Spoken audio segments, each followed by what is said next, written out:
Guys ମୁଁ ଗୋଟେ chicken କିମା ବନେଇ ରଖିଦେଇଥିଲି ଆଗରୁ। ଆଉ ଏଇଠି କିଛି କାଟିଦେଇଛି ପିଆଜ, ଧନିଆ। High everyone, welcome to my new blog. Guys ଆଜିର ବ୍ଲଗ ଷ୍ଟାର୍ଟ କରିବା ବ୍ରେକଫାଷ୍ଟ ସହିତ, କାହିଁକିନା ଆଜି ସକାଳୁ ସକାଳୁ ଦୁନାଇ ବ୍ରେକଫାଷ୍ଟ ବନେଇ ସାରିଲେଣି ସମସ୍ତଙ୍କ ପାଇଁ। ଆଉ ଆପଣ ଗେସ୍ କରନ୍ତୁ ବ୍ରେକଫାଷ୍ଟ କଣ ହେଇଥିବ, ଆଉ କମେଣ୍ଟରେ କୁହନ୍ତୁ। ଦେଖନ୍ତୁ ଆମର ବ୍ରେକଫାଷ୍ଟ ଆଜି କଣ ହେଇଛି, ଆଳୁ ଚପ୍ ଏଣ୍ଡ ଡାଲି ବରା। ବହୁତ ଦିନ ପରେ ଯାଇକି ଆଜି ଆଳୁ ଚପ୍ ଏଣ୍ଡ ଡାଲି ବରା ଖାଇବାକୁ ମିଳିଲା, କାହିଁକିନା ଏଇଟା ମୁଁ ଯାହା ଓଡ଼ିଶାରେ ହିଁ ଖାଇଥିଲି। ଏବେ ବେଙ୍ଗଲୋର ଆସିଲା ପରେ ମୁଁ ଖାଇନଥିଲି କେବେ। ଆଉ ଆଜି ବହୁତ ଖୁସି ଲାଗୁଛି ବି ଦେଖିକି। ଆଉ ଏବେ ଜଲ୍ଦି ଜଲ୍ଦି ଆମେ ବ୍ରେକଫାଷ୍ଟ ଫିନିଶ କରିଦେବା, ତାପରେ ଏବେ ଗାଧି ପାଧି ରେଡି ହେଇଯିବା ଡ୍ୟୁଟି ପାଇଁ। ଚାଲନ୍ତୁ ଆମେ ଏବେ ବ୍ରେକଫାଷ୍ଟ ଫିନିଶ କରିବା। ଗାଇସ୍ ମୁଁ ବି ହେଇଛି ଗାଧି ପାଧି ରେଡି। ଆଉ ଏବେ ଟାଇମ ହେଲାଣି 11:30। ଆଉ ବହୁତ ଜୋରସେ ଭୋକ ବି ଲାଗିଲାଣି। ମୁଁ ଆଜି ହୋଟେଲ ପାଇଁ ଆସିଥିଲା ଚିକେନ, ମୁଁ ତାହିଁରୁ କିଛିଟା ଚିକେନ ମାନେ କାଢି ନେଇଥିଲି। ଆଉ ତାକୁ ଆମେ ଏବେ ଚିକେନ କବାବ ବନେଇବା, ମାନେ ଯେମିତି ଟାୱାର ଯୋଉ ଗୋଲ ଗୋଲ ଟାଇପର ଭାଜିକିରି ସେମିତି କବାବ ଗୋଟେ ବନେଇବା।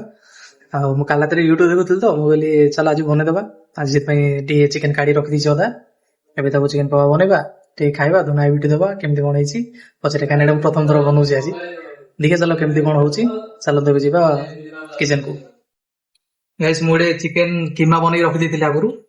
ଆଉ ଏଇଠି କିଛି କାଟିଦେଇଛି ପିଆଜ, ଧନିଆ, ଏଇଠି ଅଦା ରସୁଣ ଆଉ ଲଙ୍କା। ଆକୁ ମିକ୍ସ କରିକି ପୁରା ଗୋଳିକି ତାହିଁରେ ସବୁ ମସଲା ପକେଇକି ସବୁ ଟାୱାର ଭାଜିବା। ଆଉ ଏବେ ଦେଖନ୍ତୁ ମୁଁ ତାହିଁରେ ପକଉଛି ଏବେ।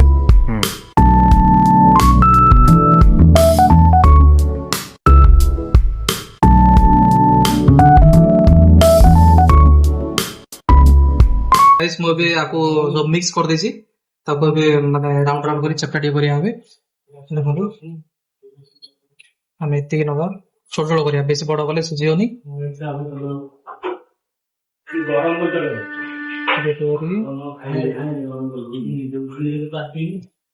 ଏମିତି ଛୋଟ ସାଇଜ ଟିକେ କରି ପକେଇବା।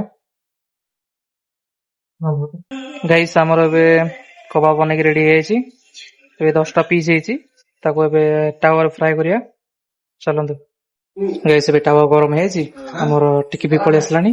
ଏବେ ତାକୁ ତାୱାର ସବୁ ଗୋଟେ ଗୋଟେ ପକେଇବା ଏଇଭଳି।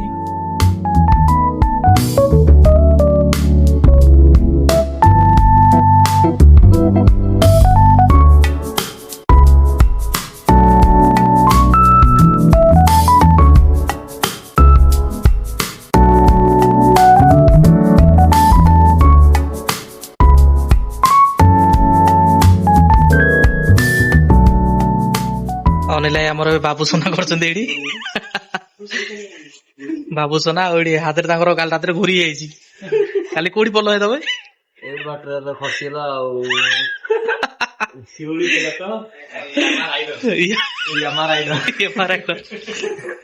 ସ୍କୁଟି ଗୋଟେ ହାତରେ ଚଲେଇ ଗୋଟେ ହାତରେ ମୋବାଇଲରେ କଥା ହଉଛନ୍ତି। ଆହୁରି ଏଇଥିରେ ଆଣ୍ଠୁ ଭିତରେ ମାଡ ହେଇଯାଇଛି। ନା ସେଟା ଦେଖା ଏବେ ଏବେ ଦେଖେଇ ହବନି। କାଟା ହେଇଯିବ।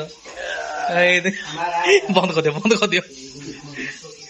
ଆଉ ଗୋଟେ ସେଇପଟ ଗୋଡ ବି ସେପଟ ଗୋଡା ଆଉ ଇଏ ଗୋଟେ ରାଇଡର ଅଛି। ଇଏ ହାତରେ କୋଉଦିନ ରାଇଡର ବାହାରିବ, ତୁ କୋଉଦିନ ମୋ ଗାଡି ରାଇଡର ଅଲୱେଜ ରାଇଡର।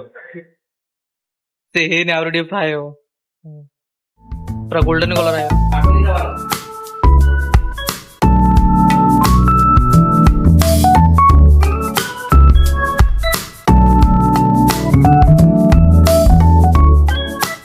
ଗାଇସ୍ ଏବେ ଆମର କବାବ ରେଡି ହେଇଯାଇଛି। ଆଉ ଦେଖନ୍ତୁ କବାବ କେମିତି କଣ ହେଇଛି। ଦେଖନ୍ତୁ ଗାଇସ୍ କବାବ କେତେ ସୁନ୍ଦର ଦେଖାଯାଉଛି, ଖାଇବା ବି ବଢିଆ ଲାଗିବ। ମୁଁ ତ ଟେଷ୍ଟ କରିନି, ଦେଖିବା ଏବେ ଟେଷ୍ଟ କରିବା। ଦେଖନ୍ତୁ କେତେ ସୁନ୍ଦର ଦେଖାଯାଉଛି। ଗାଇସ୍ ଚାଲନ୍ତୁ ଏବେ ଯିବା ଲଞ୍ଚ କରିବା। ଏବେ କବାବ ବି ଆମର ରେଡି ହେଇଯାଇଛି। ଆଉ ବହୁତ ଜୋରସେ ଭୋକ ବି ଲାଗିଲାଣି। ଏବେ ଟାଇମ ହେଲାଣି 1:30 ପାଖାପାଖି ହେଲାଣି। ଆଉ ଲଞ୍ଚ କରିବା, ନହେଲେ ଆଉ 4ଟା ହେଲା ବେଳକୁ ଖାଇବା ଭଲ ଲାଗିବନି। ଆଉ ଚାଲନ୍ତୁ ଏବେ ଯିବା ଲଞ୍ଚ କରିବାକୁ। ଗାଇସ୍ ଆଜି ଆମର ଲଞ୍ଚ। ଆଜି ଲଞ୍ଚ ଅଛି ରାଇସ୍, ଡାଲି, ଏଠି ଶାଗ ଭଜା, ଏଠି ସେ ଚିକେନ କବାବ ଆଉ ଏଠି ଚିପ୍ସ। ଦେଖନ୍ତୁ ଗାଇସ୍ ବହୁତ ସାରା ଆଇଟମ ଅଛି ଆଜି। ଗାଇସ୍ ଏଠି କାଲି ପାଇଁ ଆମର ମସଲା ରେଡି ହେଇଯାଇଛି। ଗାଇସ୍ ଆପଣ କେବେ ଖାଇଛନ୍ତି ରୁଟି ସହିତ ରାବିଡି? ୟୁନିକ୍ ଖାଇବା। ରୁଟିରେ ପୁରା ରାବିଡି ମିକ୍ସ କରି ବଳରାମ ଭାଇ ତମେ ଖାଇଛ? ତାକୁ ରାଉଣ୍ଡ ରାଉଣ୍ଡ କରିଦବା। ଆପଣ ଯଦି କିଏ ଏମିତି ଖାଇଛନ୍ତି କମେଡି ବକ୍ସରେ ଜଣାନ୍ତୁ। ମୁଁ ତ ଖାଉଛି।